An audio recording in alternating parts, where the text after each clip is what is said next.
on the affordability, and then you finish. Okay. So for me, when I start with my implants, I always tell my students, or when we do our program, is that first thing is start working on prototyping. If you want to place an implant, you have some amount of knowledge, okay? But then you say, I have a full mouth case who came in, okay, and how do I work on this patient? Okay, scanning, yeah, I'm not very sure. The best thing that I would suggest is print the model. Take a prototype of the patient's job. You can even show them. It's even good to convince our patients. Sometimes I show it and tell my patients, I need 6 implants. They say, no, that doctor said 4 implants. Why are you saying 6 implants? 8 implants? Why are you saying a zygoma? That time a prototype model is very easy for us to explain to them. Not very expensive, these prototypes are. Once you do a prototype to the patient, and then you ourselves can plan. So Zygoma training program, what we do is we do prototype models and we give it to our training programs. I mean, we have authorized the model makers for, I don't know, 6 companies. Straumann, right now, we are doing for Eden, we are doing for Norris, and we are doing for one other company. So every year there's about 200 models that go in for the training programs. Okay. So for their practice on the zygomatic implants, which angulation do I have? Because it's not very easy. Zygoma, sir, say, I mean, for sir it's very easy, right? But your angulation, what position, are you putting it at the right angle? It is doable if you practice. The model is one way. Even your conventional implants, okay? Sometimes you want to position it. Where am I placing it? This is a very useful tool to place the implants. If you get dummy implants, put the dummy implants, put your abutments over there, take an impression, make a denture, and you can have it ready even before you're placing the implant on the patient. One of the tools that you can do. Okay. Now, number 2 would be your guides and splints. So, guides and splints are becoming big game changers. So, what are the types? I mean, are there only one type? There are huge types. One is dynamic guided. Okay. Now, this is what today we call navigate. So, with navigation surgery, okay, it helps you to position the patients, position the implant properly. Very nice. It is cumbersome. I've used it. Extremely expensive. Now, to minimize that and to get you the same accuracy is where you have static guides. Okay. Now, static guides can do the same job. I mean, yes, you can't compare obviously technology, but static guides can do the same job at 0.1% of the cost. Okay. So that's how your guide is. Now, you also have what we call fully guided and pilotal guide. So sometimes we say, some doctors, okay, I know how to place my implants, I'm confident. I just want you to give me the positions, okay, so that it looks parallel. So my guides look parallel. When you do more than 2 or 3, so then just you need to order a pilotal guide. They will use your own drills which you have, and just the pilot drills are done. Again, flapless. Most of the guides, if you have the impression taken or the scan taken, then you can go flapless. Position on it, sound board, just put your marks over there, take it out, and then you can use your implant. And then you can use other drills if you want to do, or if it's a single piece implant, one more drill and then you are done with it. Most of single piece implants are on pilot drills. Number 2, if you want to do the whole planning, like I say, eye shut procedure, then you use a fully guide. The problem with the fully guide is you need to have drills. You need to have the guided kit like this, which has those extension over there which goes exactly into the guides. And now the guided kits are different for every system because the sleeve diameters are different. So accordingly you have to place your metal sleeve. So if you want to place, let's say you're working with the MIS, sir is working with the MIS, and Rajchari sir is working with the Korean system, please mention which guided system that you're going to use so that you can order the sleeves accordingly. If you want to use metal sleeves, otherwise just plastic sleeves, part of the guide itself is more than sufficient. Why do we use metal sleeves? So that when we place the implant and drill, the drill doesn't burn out the plastic and the resins don't go into the patient's mouth. That's why we like metal sleeves. So metal sleeves, that friction is not there. If not, yes, you can use it, but yes, there's always a chance of liquid. What is basically resins are made of what? Methacrylate, right? PMMAs. So there's always a chance of it going into the body. That chance we don't want to take. So these are the guided sleeves, and then you have bone guided. You don't have a soft tissue, like I have to open it. Some doctors, I want to see what I'm going to do. Don't order the flapless one. Order a bone guided kit. Okay, open it, and then you have a soft tissue. Now the newer ones that we have is what is called as a stackable guides. These are guides which go in as one shot itself. Okay, you have an extraction patient that's coming in. Let's say you extract the patient. Okay, but you know once we extract, the bone always expands to a certain level at the alveolar ridge, right? So when I trim the bone, then I'm not sure whether I've got the same orientation when I place my guide. So that way, when I use a stackable guide, after my extraction, my guide goes in one shot. And then I have the first piece over there, that's a stackable portion, where I can use my round burr or my vulcanized metal burr, and one shot starts smoothing the whole bone. So my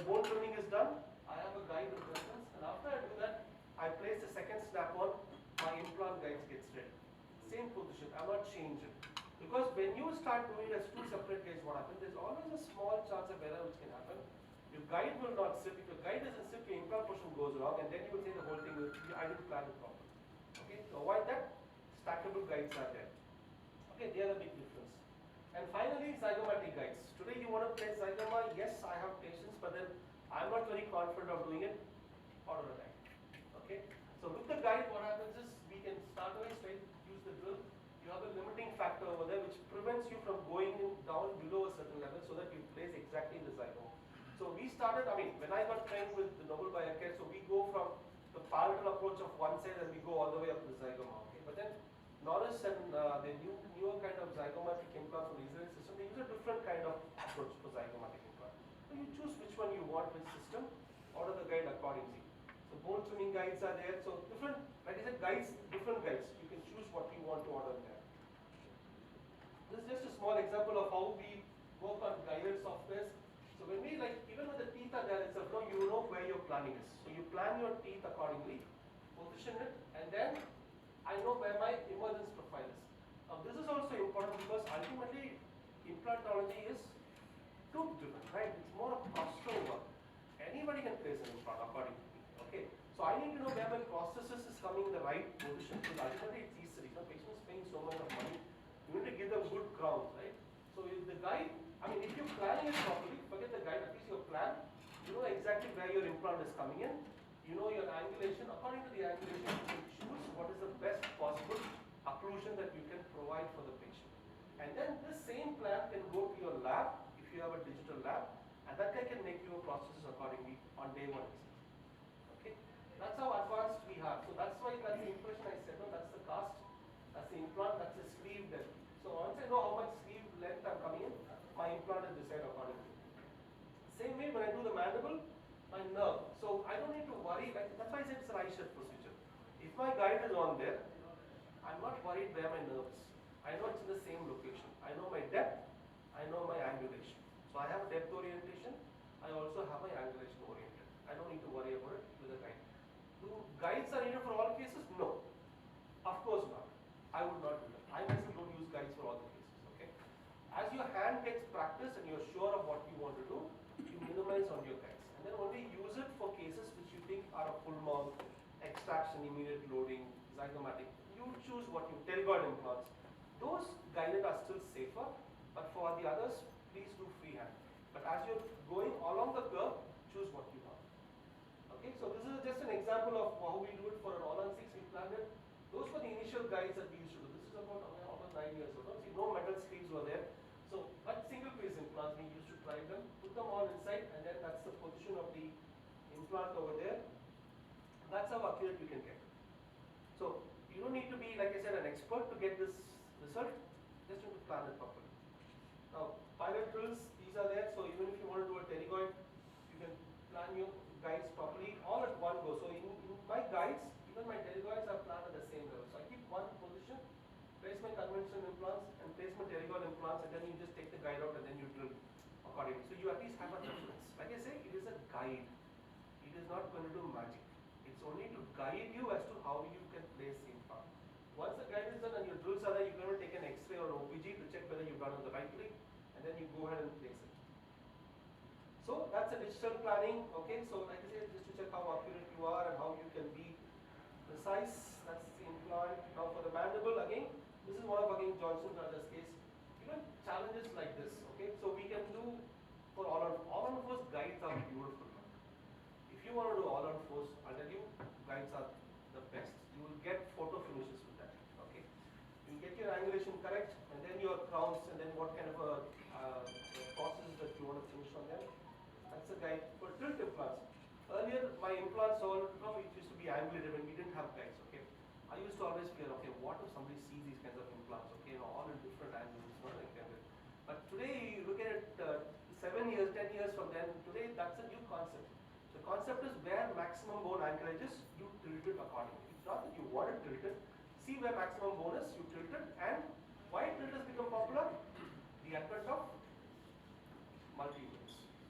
Multi-units are the game changer. It's not the drill technique. Because we have multi-unit abutments, we can angulate it however we want to, and therefore tilt it. This is a classical case. Okay, we want to put an implant in 2, 5, 2, 6. Okay, see how it is. There's this nerve, you come in, there's sinus over there. I cannot place an implant without doing a sinus test. But then that's the planning that we did. So if you see, the implant looks as if it's going cross through the tooth, right? But it's actually not, it's behind the tooth. That's how we planned it. And then thanks to multi-unit abutments, so that's the guide that we had designed for him. That's the guide, and this is the procedure. Place the guide, place the multi-unit abutments, and that's the post-op photo. You see that? That's how, it's simple procedure, right? But if under a normal situation, I would have had to think of a graft, I would have had to think of postponing it, waiting 3 months. No. Implant done within the next, I think we restored it in 2 weeks time. Okay, that's how advanced we can go. Zygomatic implants again. Okay, lots are there. So this is how zygomatic implant. Like I say, if you want to plan your conventional implants, zygomatic implants, and pterygoid at one go, also it's also possible. So that's the implant. That's the post-op photo. This is again. I mean, he's not here. He will have a He saw Bahubali and then he said he wanted to do this. Okay, all of them putting arrows, no, 3 arrows, 4 arrows, 5 arrows. So then I said, sir, what is it? So he said, no, George, this is what is possible. We wanted to say. So this is an actual case that we did.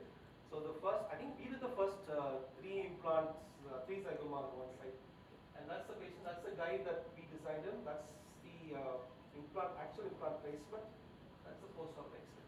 So it is, I mean, I'm still not in favor of 3 zygomas. There's no need. But then, yes, sometimes you want to get your anteriors to an extent, because with the zygomas we start actually with the canines. We don't get our anteriors. Canine, premolars, our first molar we can get. We don't even get sometimes the second molars. So if you want to angulate it and you don't have a choice of bone, you only would have to do with zygomas, then yes, then these are your options. So like I say, your workflow process would be your scan. Once you do your scan, do your implants. Once you do your implant, your planning, then your guides, and once you guide, you actually have the guide there for you to place it. So is this doable? Yes, doable. Guides are there for you to have a look post your lunch. Just have a look how the guides look. You want to order it, then you can order it. Let's say I can't do conventional implants. I can't do zygomatic implants. Then what do I do? I mean, there's totally atrophic bone. Patient can't wait. Sometimes no, with zygomatic implants you can load them after late. Sometimes conventional implants delay loading. Patient can't wait. Then the option is patient-specific implants. We can customize the implant according to the patient. Sounds very easy, looks very easy, but yes, there are pros and cons to these implants. Okay, this is how we started. When we started PSIs, this is 2016. Okay, totally atrophic, very thin, not atrophic, actually very thin maxilla and mandible. So we designed an implant like this. Sorry, an implant like this, which had studs on the implant frame itself. Okay, these are standard subperiosteal implant. This is a technique which was there 40 years ago, which was discontinued because most of them were making implants by casting. When 3D printing came, those changed. So I said, let's work on them, make your language a little better. So we started with these implants. My longest standing PSI, which is the longest in India, is 10 years old for a subperiosteal which is holding silver with this implant. Okay, doable. Would I do it now? I don't do it now. I'll tell you why I don't do these now also. So we started with this, okay, and that's the actual procedure of the patient. Very straightforward. Okay, open your flap, put the implant wherever it is, put your screws on top, close it, take your impression on the same day, get your processes on the same evening or the next day. Over. Okay. The only drawback with these kinds of procedures are I cannot remove my implant. If I want to remove, I want to wait for my process to run. These are cemented ones. Number two is if I have placed it, but if I realize I want the patient wants my jaw to be a little bit forward, my teeth to be a little bit more forward or backward, I'm finished. End of story. You can't trim these titanium, right? You can't. So this is the X-ray. Still working good with the patient. This is almost 7 years now. Okay. Awesome implant from 2016. 2014, what we placed is there on the articles that we are publishing now. 10 years. Solid, works well. But prosthodontically, a nightmare. Okay. So we changed it. How did we change it? We came on and say, okay, we can't do this kind of cemented process. Can we work on screw retain? So we started working again on this patient. This is the immediate extraction of the patient. With the guides, so with the guides we started making those, and then we had implants which had the abutments which could be removed. Okay, so these these abutments were actually welded together. So we can make multi-unit, these are the multi-unit abutments. And then we said we can make the process the way we want, because multi-units are there, right? You can change the angulation however you want to do that. Still worked, okay? So your cutting guides were there, so your implant goes sits inside. There is at the level of the bone, there is no issue with exposure coming up over there. And then that's the implant that is placed. That's the impression coping. So we took the impression on the same day itself, okay? Placed the impression coping on the patient itself, closed it. We can make the patient, so in this patient we actually did the denture on the table itself, it was ready before the surgery. Place the patient the denture at the same time of the surgery. So the patient came in with teeth, removed the teeth, did an implant, patient went after the theatre immediately with teeth. Okay. Now she changes after some time, so that will show you that. That's the PSA that is there. That's the patient's teeth, and then the prosthetic component. So same like how a conventional implant. See the multi-unit abutments. So you take an impression, multi-unit impression, your deep trial, your wax spike. All those are same like how we do for implantology. That's a patient that we restored. Okay.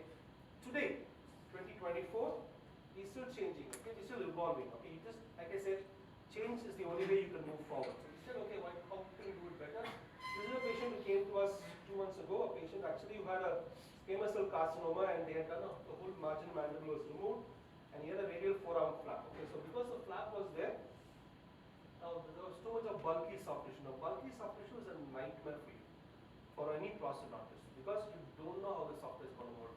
Implant is going to be at a depth. You know the depth of I couldn't replace the implant. We have these conventional abutments which are about 13 mm, right? 9 mm and 11 mm. 11 mm abutments were fully covered, even after the abutment. So we had to custom make an abutment too. So that's much of soft tissue is there in the patient.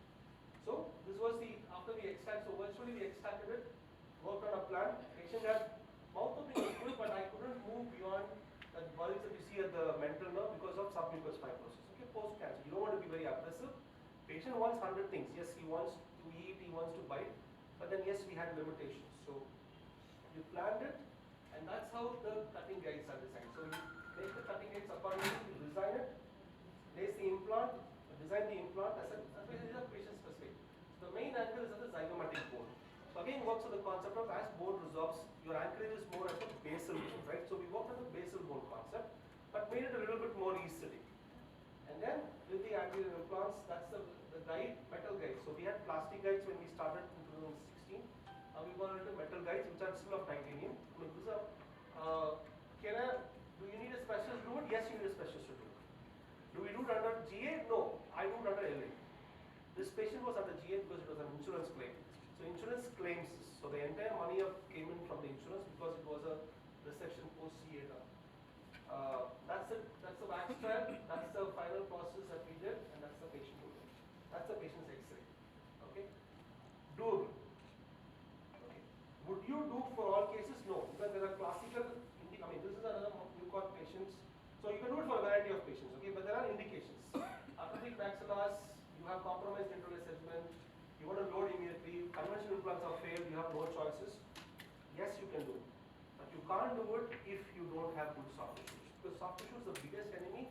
You will have your implant exposed, infection, it will fail. So if you cannot close it properly, that's why you need a little specialist to handle this kind of implants. And patients with allergic to titanium, your prosthodontic options, not all. Okay. So where do I start? So if you want to do it, yes, how do I start? Take a scan. Send the scan. If you want to do it yourself, buy a software, work on it. Or if there's a service provider, there are many service providers, guys. I mean, we are one of the service providers. You can give it to any of the service providers. They will merge all into the design as fast as possible. Most important when you work on an implant practice, something which Sir left out and something which Sir actually very vitally said is, get your informed consent signed, especially for implants. I know you do it for all procedures, but for implants, by default, please get it signed. Informed consent has to be signed. There have been cases, I've had cases where patient actually went on to court for that, but luckily because we had informed consent, we could just walk out of it without any problem. Okay? So get your informed consent signed. Now, where are we going beyond this? Okay, we are going beyond this we're going into a stage where we're going to go now virtual. Okay? So virtual reality is also there in implantology also. Why advantage in virtual is you can get immersive. I can actually go in with the lens, I can go get immersive into it, I can see how my bone type is, where am I placing it, position the implant. What you see it in a screen in 2D is more immersive today. Doable? Yes, it is doable. So I can actually check on it, whether my implant has come outside, how is it placing in, where the nerve is. All those you can do with immersive technology. Okay, doable. That's again a virtual OT. Okay, I won't go there. So this is also okay. So we are there for the last 2015. We are certified. Blah blah blah blah blah. So lots of other things, and then yes, by God's grace, yes, we have strived. We have Gnosis from the beginning, and today we are globally present. So yes, with it comes recognition. So with VR, we were able to do this in your hospital for a pediatric patient. You've done it quite a few of publications. This is with Johnson Brothers, sir. Yes, sir. So the first zygomatic implant guide was actually done with Sun. So that's one of the presses. Those are the international papers that we have, national and so on and so forth. So will this happen? Yes, this will happen in the future. So thank you very much. It's about dream, it's about reaching. So IAOI, okay, 115 I finished. So IAOI is an association. It's basically when we said, okay, we're all there. Can we all sit together? Can we discuss? Okay. So that's why sir said, okay, let's join together. So the agenda basically is for giving an opportunity to all to come onto a platform. So you can join on, search for IAOI.in. There are lots of IAOI. If you put IAOI, you will find Orthodontic Association, Oral Association, everything will be there. IAOI.in, you will find the website on. You can join along with us. It's a journey that we have started about a month ago, and I think most of the leading dentists in Chennai are all part of the IAOI. So that we can, basically we wanted to collaborate. One of the ideas is, okay, if a fresher comes in, okay, you start doing your implants, we see it, and then we guide you as to what needs to be done. Okay, so guidance are a benefit. You want to learn a training program, you get a benefit with that. You want to use one of the digital, yes, because we are also part of it, you get benefits from it. So a lot of benefits are there when you join IAOI. So take your call, decide, and then wish you all the best.